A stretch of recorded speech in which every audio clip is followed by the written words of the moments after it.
Prenons nos Bibles et regardons de nouveau dans l'épître de Paul aux Éphésiens, le chapitre 6.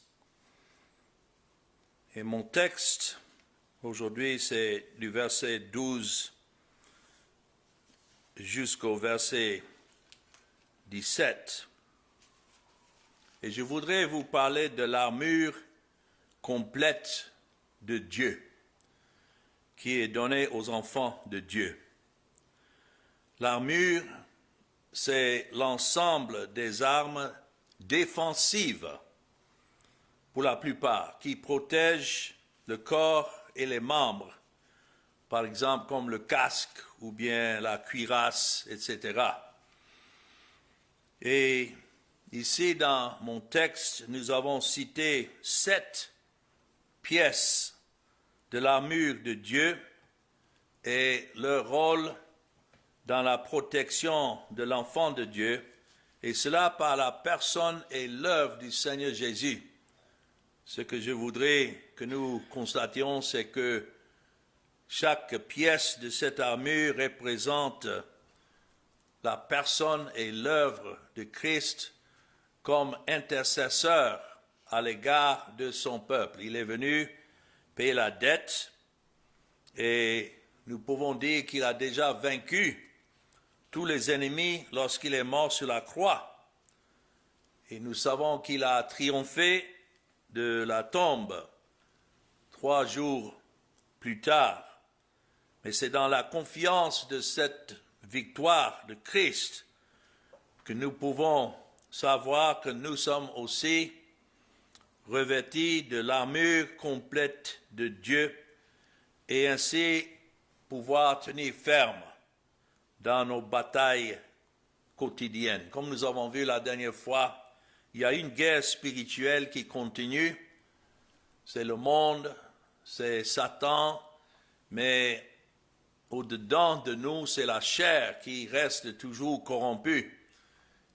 Et ses ennemis continuent à lutter contre l'œuvre de Christ, contre ceux qui lui appartiennent. C'est l'esprit d'Antéchrist. Beaucoup parlent de l'Antéchrist qui doit venir, mais l'Antéchrist est déjà dans le monde, l'esprit de l'Antéchrist. Et c'est pour cela que nous devons être préparés. Comment est-ce que nous pouvons tenir contre ces ennemis qui sont plus forts que nous, laissés à nous-mêmes? Nous pouvons dire que c'est dans cette armure que Dieu a donnée à ses enfants afin qu'ils puissent tenir ferme.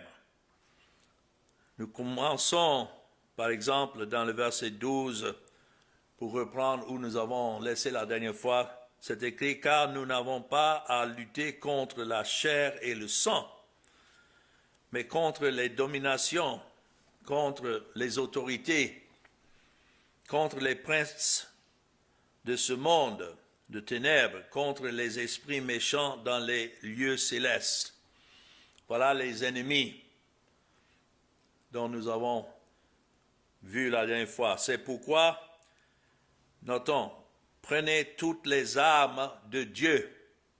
Ce que j'appelle ici l'armure, ici c'est traduit les armes de Dieu. Et notons de qui ces armes sont. C'est de Dieu. C'est ce que Dieu accorde à chacun des enfants qu'il a choisi et donné à son Fils pour qui Christ est mort. Et c'est écrit afin de pouvoir résister dans le mauvais jour et tenir ferme après avoir tout surmonté. Qu'est-ce que le mauvais jour? C'est le jour où ses ennemis attaquent. Et on peut dire pratiquement tous les jours, parce que nous savons qu'il n'y a pas un jour qui passe que nous ne sentons pas l'influence de ce monde, l'influence du diable, ses ruses, et surtout l'influence de cette chair qui est en nous, que les choses que peut-être nous désirons faire, nous ne faisons pas. Et ce que nous ne voulons pas faire, c'est que ce que nous faisons, Paul a écrit de cela dans Romains chapitre 7. Mais voilà les instructions donc ici concernant les 7 pièces de l'armure de ces armes. C'est écrit, tenez donc ferme, ayez à vos reins la vérité pour ceinture. Donc ça c'est la première pièce.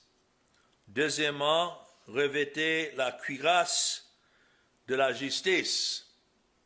Troisièmement, mettez pour chaussure à vos pieds le zèle que donne l'évangile de paix. Quatrièmement, prenez par-dessus tout cela le bouclier de la foi, avec lequel vous pourrez éteindre tous les traits enflammés du malin. Cinquièmement, prenez aussi le casque du salut. Sixième pièce est l'épée de l'esprit, qui est la parole de Dieu. Et puis, septièmement, la prière. Faites en tout temps par l'esprit toutes sortes de prières et de supplications. Veillez à cela avec une entière persévérance et priez pour tous les saints. Donc voilà les 7 pièces de l'armure de Dieu et nous allons considérer maintenant leur rôle dans la protection de l'enfant de Dieu par la personne et l'œuvre du Seigneur Jésus. Commençons d'abord avec la ceinture de vérité dans le verset 14. Un soldat est prêt pour le combat uniquement lorsqu'il est ceint de sa ceinture. La ceinture d'un soldat romain, et c'est de ça qu'il s'agit ici surtout, était faite de métal et de cuir, épais et robuste. Et ça servait également de support pour son épée, mais aussi de tenir son uniforme intact pendant la bataille. Cette ceinture comportait une pièce de protection pendante à l'avant du soldat. Et la ceinture maintenait toutes les autres pièces de l'armure en place. Voilà le rôle d'une ceinture. Comme nous portons des pantalons ou autres, mais nous mettons une ceinture, c'est de garder tout en place.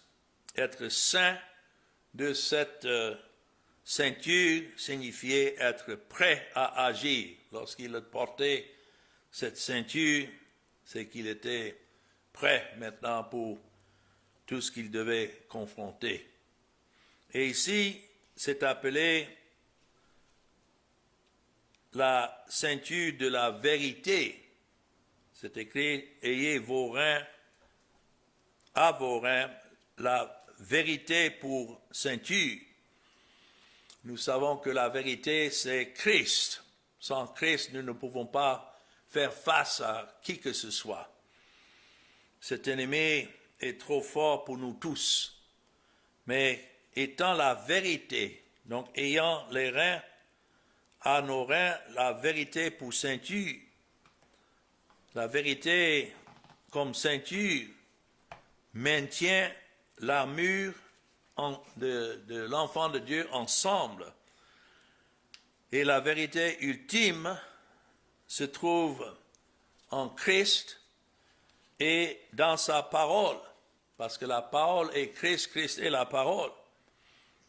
C'est ainsi que tout ce qui concerne notre salut et notre entrée dans la présence de Dieu, notre assurance, tout réside dans la personne de Christ. C'est pourquoi Christ, en parlant à ses disciples, en Jean 14, et le verset 6, préparant ses disciples pour son départ, lorsqu'il allait mourir et qu'il serait absent pendant ces quelques jours avant de revenir à la vie, Mais il est rassuré avec cette réponse à Thomas, qui a posé la question, « Seigneur, nous ne savons où tu vas. » Il parlait de son départ pour aller mourir à la croix. Mais à ce temps-là, les disciples ne comprenaient pas bien. Alors il dit, en quelque sorte, nous ne savons où tu vas, comment pouvons-nous en savoir le chemin? Et c'est ainsi que Jésus lui dit, je suis le chemin, la vérité et la vie. Nul ne vient au Père que par moi. Nous voyons là l'exclusivité de ce chemin à Dieu. Il dit, je suis le chemin, pas un des chemins, mais le chemin. Et là encore, je suis la vérité. Il n'est pas simplement venu pour dire la vérité, déclarer la vérité, mais il est la vérité, dans sa personne et son œuvre. Et puis il dit la vie. Il n'est pas venu simplement pour donner la vie, il est la vie. Et sans lui, nul ne peut venir au Père, c'est ce qu'il dit. Donc nous voyons l'importance, et c'est pourquoi c'est cité ici, dans cette liste de pièces d'armure de Dieu, c'est cité en premier lieu, parce que ça représente Christ, ça représente l'œuvre qu'il est venu accomplir, et c'est par lui que ceux qui lui appartiennent ont accès dans la présence de Dieu. Et donc nous devons connaître Christ comme cette vérité. Il y en a qui disent, oh, vous savez qu'il y a plusieurs vérités. Non, il n'y a qu'une seule vérité.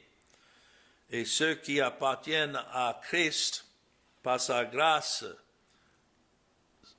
Christ se révèle en eux comme cette vérité. Et c'est en lui que nous avons donc la protection contre le monde, contre le diable qui est le pierre, ou bien le père du mensonge.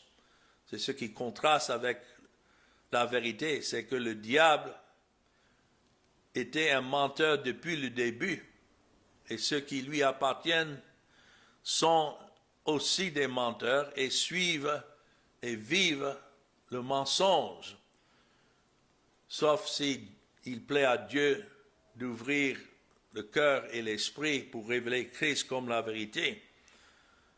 Donc la vérité nous ancre et nous rappelle notre identité en Christ. On pouvait dire beaucoup plus de cela, mais nous avons 7 pièces à considérer, donc je continue sur la deuxième. Et ici dans mon texte, dans le verset 14, la deuxième pièce de l'armure de Dieu, c'est la cuirasse de la justice. Le soldat romain portait toujours une cuirasse. Cette pièce d'armure protégeait ses organes vitaux lors des combats, particulièrement lorsqu'il n'avait pas le temps de lever son bouclier. Donc la cuirasse était destinée à contrer les attaques rapides et imprévues de l'ennemi. Et nous savons combien l'ennemi est rusé dans ses attaques. On ne sait pas d'où viennent la plupart du temps ces attaques. Mais ici, la cuirasse de la justice représente ce qui protège les organes qui sont là, les organes vitaux, comme le cœur et autres. Donc, en tant qu'enfants de Dieu, nous n'avons pas de justice propre. Voilà ce que cela signifie. En nous-mêmes, aucune justice qui peut satisfaire à la justice de Dieu. Et donc, c'est pourquoi Christ devait venir et accomplir cette justice. Et le fait d'être revêtu de cette cuirasse de justice représente la justice de Christ imputée au compte de l'enfant de Dieu. Mais cela nous est donné, ou bien nous a été donné par Dieu lorsque Christ a accompli le salut à la croix. Ce n'est pas lorsque nous croyons que maintenant nous recevons cette cuirasse de justice. Non, ça nous a été donné si Christ est mort pour nous à travers la croix. Notre cuirasse, donc, c'est sa justice. Et sa justice ne faillira jamais. Si ça dépendait de nous, nous n'avons aucune justice. Toute notre justice n'est qu'un vêtement souillé. C'est comme Ésaïe l'a déclaré. Donc, bien que nous ne possédons pas de justice par nous-mêmes, nous avons, par la justice de Christ, une justice qui répond à toute la justice de Dieu, égale à sa justice. Et c'est ainsi que nous sommes acceptés dans sa présence et que l'ennemi ne peut jamais nous enlever de ce que Christ a accompli dans cette justice. Ce n'est pas une question d'essayer de vivre une vie droite devant Dieu pour être accepté. Non, nous sommes déjà acceptés en Christ et par son œuvre qu'il a accomplie à la croix. Et ça, c'est le message que nous voyons à travers la Bible. Ce n'est pas seulement dans le Nouveau Testament, mais aussi à travers l'Ancien Testament. Ceux de l'Ancien Testament, l'Esprit de Dieu leur a été donné pour regarder en avant pour celui qui devait venir et accomplir la justice à leur égard. Par exemple, Jérémie, chapitre 23, et le verset 6, c'est écrit, « En son temps, Juda sera sauvé, Israël aura la sécurité dans sa demeure. » Quand il parle ici de Juda et Israël, il parle de son vrai peuple, parce que nous savons que ce n'étaient pas tous ceux qui étaient d'Israël qui étaient Israël. Et surtout quand il dit Juda sera sauvé, Christ devait venir de la postérité de Juda, et c'est en lui que ceux qu'il représente sont sauvés.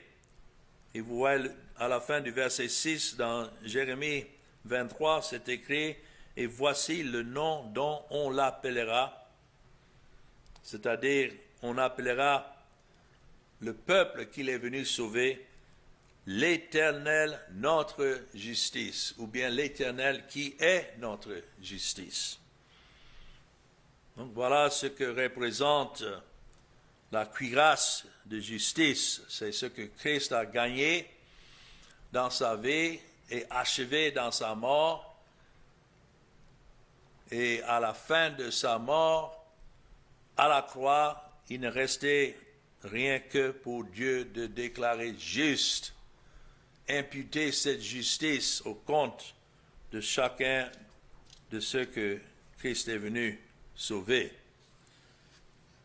Ce n'est pas une question d'essayer de vivre une vie droite. Bien sûr, on désire vivre d'une manière qui glorifie Dieu, mais ça, ce n'est pas notre justice. L'arme la plus puissante pour protéger le cœur et faire face à la chair et vaincre l'ennemi n'est autre que la mort de Christ à la croix. Voilà ce qui est la cuirasse de justice. Et puis, troisièmement, nous voyons dans le verset 15 de mon texte, Éphésiens 6, 15, de mettre pour chaussure à vos pieds le zèle que donne l'évangile de paix. Quand ça parle de chaussures ici, c'était des sandales. Encore que le soldat romain portait, les pieds du soldat romain était chaussé de ses sandales et avait un nom en particulier, caligé. Ces sandales étaient conçues pour protéger les pieds du soldat lors de longues marches vers le combat. Donc c'est pourquoi c'était des sandales et non pas une chaussure lourde. Elles avaient des semelles extrêmement épaisses et enveloppaient parfaitement les chevilles, offrant une protection contre les ampoules. Ces sandales comportaient également des clous sous la semelle pour permettre de tenir ferme. C'est pourquoi cela est comparé à des pieds qui sont zélés que donne l'évangile de paix. C'est ainsi que l'enfant de Dieu, chaussé de l'évangile, a une fondation solide en Christ et son œuvre accomplie. Et en tant que croyants, donc, nous avons cette paix en sachant que nous sommes assurés de ce que le Seigneur Jésus a déjà accompli pour nous. Il n'y a jamais d'incertitude pour l'enfant de Dieu. Si nous savons que nous sommes en Christ et nous savons ce qu'il a accompli à notre égard, oh, quelle paix! C'est pourquoi ce terme est utilisé, que cet évangile nous donne. Paix avec Dieu par le sang versé de Christ et paix dans nos cœurs en ce qui concerne notre connaissance de Dieu. La quatrième pièce, donc, c'est le bouclier de la foi. C'est écrit dans le verset 16, « Prenez par-dessus tout cela le bouclier de la foi, avec lequel vous pouvez éteindre tous les traits enflammés du malin. » Combien donc est significatif ce bouclier de la foi. Le bouclier du soldat romain était une pièce complexe de l'armure.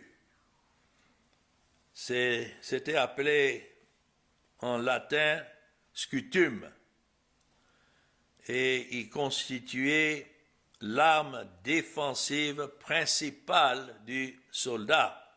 C'est pourquoi il y a tant d'importance donnée à cela dans le verset 16, avec lequel vous pourrez éteindre tous les traits enflammés du malin, de Satan.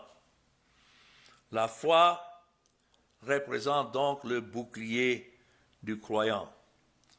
Mais il ne faut pas supposer que cette foi dont ça parle ici, c'est ma croyance personnelle, comme les gens prétendent. Ah, il faut vraiment soutenir votre foi, votre croyance pour pouvoir faire face au diable. Donc, la foi représente Christ. Et quand c'est écrit ici, prenez par-dessus tout cela le bouclier de la foi, prenons le bouclier de Christ, parce que la foi ici représente la révélation de Christ et son œuvre à l'égard de son peuple qu'il a accompli. Et voilà ce qui nous soutient et nous protège face à tous les traits enflammés du malin. C'est l'œuvre de Christ à notre égard. C'est en lui que nous trouvons notre sécurité et notre salut. Et nous faisons confiance donc à l'œuvre que Christ a accomplie comme notre protection pour rester ferme. Donc quand la bataille fait rage, nous ne faisons que rester derrière ce bouclier de la foi qui est Christ. Nous nous soumettons à lui et tout ce qu'il a accompli.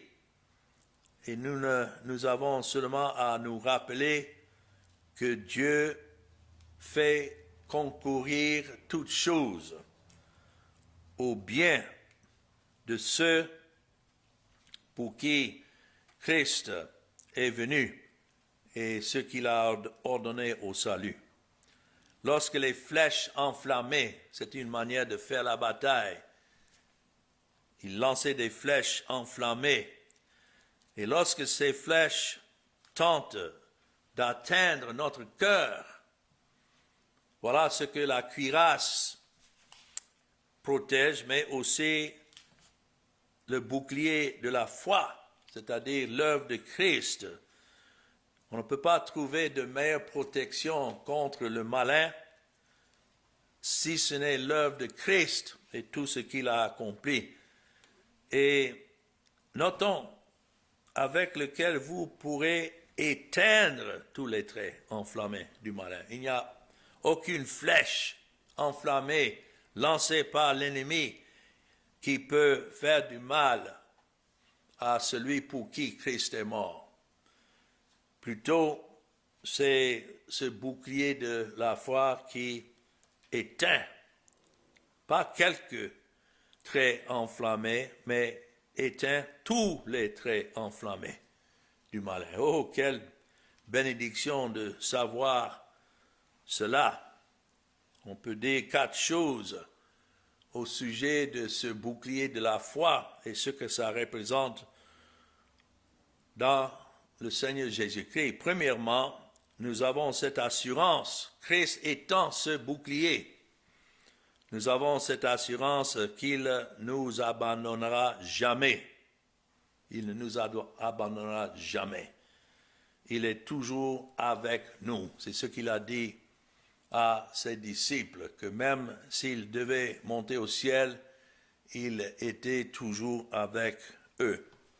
Cela aussi, c'est la même promesse que Dieu a donnée aux enfants d'Israël dans le livre de Deutéronome et le chapitre 31, ce qui est déclaré ici, certainement représente ce que Christ est pour son peuple. C'est écrit « Fortifiez-vous » Deutéronome 31, 6, et ayez du courage. Voilà, toutes ces pièces de défense sont pour l'encouragement de l'enfant de Dieu. Ne craignez point et ne soyez point effrayés devant eux, car l'Éternel, ton Dieu, marchera lui avec toi. Comme le soldat avait toujours son bouclier de la foi, et c'était toujours avec lui, ainsi Christ est toujours avec son peuple, ses enfants. Et c'est écrit, il ne te délaissera point, il ne t'abandonnera point. Voilà ce que représente en premier lieu ce bouclier de foi. Deuxièmement, c'est aussi l'assurance que Christ pourvoira à tous nos besoins avec ce bouclier de la foi. Ça représente tout ce qui est nécessaire pour nous de faire face à l'ennemi, que Christ est celui qui répond à tous nos besoins, quels que soient les besoins. Si vous regardez dans Philippiens chapitre 4 et le verset 19, Paul dit « Et mon Dieu pourvoira à tous vos besoins selon sa richesse avec gloire en Jésus-Christ. » Ce n'est pas simplement qu'il pourvoit à certains de nos besoins, et donc c'est à nous de pouvoir au reste, non. Mon Dieu, Dieu en Christ, pourvoira à tous vos besoins selon quoi? Sa richesse, avec gloire et en Jésus-Christ. La manière qu'ils ont fabriqué ce bouclier de la foi pour la protection du soldat, tout ce qui était nécessaire pour sa protection, en fait, était dans ce bouclier, afin de pouvoir éteindre les traits enflammés du malin. Mais troisièmement, le bouclier de la foi représente, quand on parle de la foi qui est donnée à l'enfant de Dieu, c'est afin que l'enfant ait cette assurance de toujours regarder à Christ et de l'invoquer au moment nécessaire, comme on prend le bouclier de la foi pour soulever contre les traits enflammés du malin. C'est ainsi que nous invoquons le nom de Christ dans ces moments et nous avons cette assurance qu'il écoute, il entend et il répond. Par exemple, dans le psaume chapitre 50 et le verset 10, c'est écrit exactement cela. Dans le psaume 50 et le verset 10, c'est écrit ici, car tous les animaux des forêts, il dit, sont en moi. Voilà ce que représente la puissance et la présence de Dieu. Toutes les bêtes des montagnes par milliers. Et notons, je connais tous les oiseaux des montagnes et tout ce qui se meut dans les champs m'appartient. Il dit, si j'avais faim, je ne te le dirai pas, car le monde est à moi. Et tout ce qui renferme, est-ce que je mange la chair des taureaux, est-ce que je bois le sang des boucs, offre pour sacrifice à Dieu des actions de grâce et accomplis tes vœux envers les Très-Hauts et invoque-moi. Vous voyez ça dans le verset 15, invoque-moi au jour de la détresse. Je te délivrerai et tu me glorifieras. Oh, quelle assurance donc nous avons dans ce bouclier de la foi qui est la révélation de Christ, qui il est. Et lorsqu'il est révélé en nous, notre désir est vers lui, afin de nous délivrer en toutes choses. Et puis, le quatrième point concernant ce bouclier de la foi, c'est que ça représente Christ, et non seulement c'est pour la protection, mais c'est une manière aussi d'aplanir le chemin du soldat. Souvent, on utilisait le bouclier pour pousser l'ennemi et ouvrir un chemin pour avancer tout en faisant le combat. Et nous savons que c'est exactement ce que Christ est pour chacun des siens. C'est lui qui est le chemin et par ce bouclier de la foi, il ouvre le chemin par lequel nous pouvons échapper. Dans Proverbes chapitre 3, c'est écrit « Confie-toi en l'Éternel ». Voilà ce que la foi représente, la confiance. Lorsque la foi est révélée, nous avons cette confiance de nous confier en l'Éternel. Notons de tout ton cœur et ne t'appuie pas sur ta sagesse. Reconnais-le dans toutes tes voies et quoi? Il aplanira tes sentiers.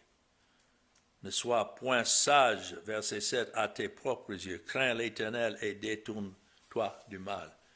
Tout cela nous faisons en prenant le bouclier de la foi qui est Christ. Cinquièmement, nous arrivons, en revenant dans mon texte, en Éphésiens 6, le casque du salut. La tête du soldat est l'une des zones les plus vulnérables. Donc, la nécessité de son casque. Sans ce casque, un seul coup à la tête pouvait être fatal. Donc, le casque couvrait toute la tête et son visage et même l'espace entre les yeux. Si vous voyez le casque que le soldat romain portait dans les dessins, vous pouvez comprendre. Sans son casque, son armure ne servait à rien. Donc pour l'enfant de Dieu, le casque du salut, c'est la pièce d'amour, ou bien d'armure, on peut dire, la plus cruciale. C'est pas que les autres ne sont pas cruciales, mais cette pièce du casque, c'est appelé le casque du salut. Ça protège la tête, où sont les pensées, où sont nos pensées envers Christ. Et sans cette casque, la tête ne serait pas protégée. C'est pas l'esprit qui habite dans le croyant dès le moment de sa croyance. On ne peut pas croire en Christ sans l'esprit. Bien sûr, Christ a accompli le salut à la croix, mais c'est par la révélation de Christ, par l'esprit. Et c'est à travers notre tête, nos pensées, qu'entre maintenant cette révélation de Christ dans le cœur. Et c'est pourquoi la tête donc reste importante à couvrir et à protéger. Sans cela, on peut dire que toutes les autres pièces de l'armure sont inutiles. Le salut révélé en Christ à travers, on dit le cœur, mais c'est à travers les pensées ouvertes envers Christ que nous pouvons alors faire face à l'ennemi et avoir de l'intelligence à surveiller, à regarder, à discerner toutes ces choses. Sans cela, il n'y aurait pas de salut. Et c'est encore Christ qui est le casque. Cela ne provient pas de nous. C'est pourquoi nous ne devons pas avoir des doutes lorsque nous faisons face à l'ennemi, parce que c'est Christ qui est ce casque pour nous.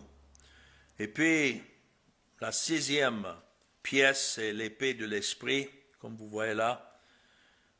Prenez aussi le casque du salut et l'épée de l'esprit qui est la parole de Dieu. Toutes les autres pièces de l'équipement du soldat sont des armes défensives, sauf l'épée.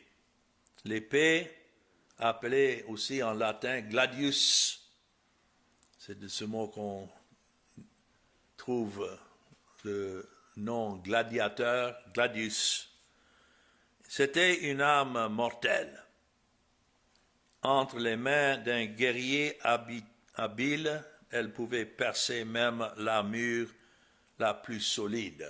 C'est pourquoi c'était une arme vitale. Mais notons ici, notre épée, ce n'est pas notre propre force. L'épée, c'est la parole de Dieu. Et quand vous voyez ce terme, qui est la parole de Dieu, on pouvait mettre ça en majuscule, parce que Christ est la parole. C'est lui qui est le sujet de toutes les Écritures que nous sommes en train de lire, mais donc il est la parole inspirée de Dieu, mais il est aussi la parole incarnée, venue en chair. Et donc c'est son œuvre avec laquelle nous combattons. Et chaque autre pièce de l'armure nous protège contre les attaques, mais avec la parole de Dieu, nous sommes véritablement vainqueurs en Christ et que nous avons en lui la capacité de combattre et de vaincre tous les ennemis. Pourquoi? Parce que Christ les a déjà vaincus. Christ a utilisé les Écritures pour vaincre Satan lorsqu'il était tenté. Et c'est lui qui est notre parole face à Satan. C'est ainsi que nous prenons cette épée de l'esprit. Et puis la dernière pièce, c'est la prière. Et je vais revenir sur ça la prochaine fois, où il dit, faites en tout temps, par l'esprit, toutes sortes de prières et de supplications. veillez à cela avec une entière persévérance et priez pour tous les saints. Il y a d'autres qui ne croient pas à la souveraineté de Dieu et qui raisonnent, si Dieu est souverain, si Christ a déjà tout fait, pourquoi prier? Nous prions parce que nous sentons notre besoin. Dans la prière, nous démontrons notre dépendance envers Dieu pour toutes choses. Et nous avons besoin de lui en tout temps. Toute notre armure est enracinée dans Christ et sa force, sa puissance, et qui il est, et sa présence. Nous avons déjà vu cela. Nous sommes impuissants dans le combat si ce n'est Christ qui combat pour nous. Donc nous devons, quelqu'un a dit, combattre à genoux, dans le sens de prier. Et celui qui a remporté la guerre déjà est avec nous dans la bataille. Et ça, c'est Christ. La victoire appartient à Dieu à travers Christ. Et donc, nous n'avons pas besoin d'être effrayés. Bien que la guerre ait déjà été gagnée, dans la victoire que Christ a accomplie à la croix, il y a toujours les batailles quotidiennes qui doivent encore être livrées. Mais heureusement, nous savons que pour chaque bataille que nous avons à endurer, chaque combat que nous devons affronter, nous avons en Christ l'armure et les armes nécessaires pour vaincre l'ennemi, parce que Christ l'a déjà vaincu. Amen.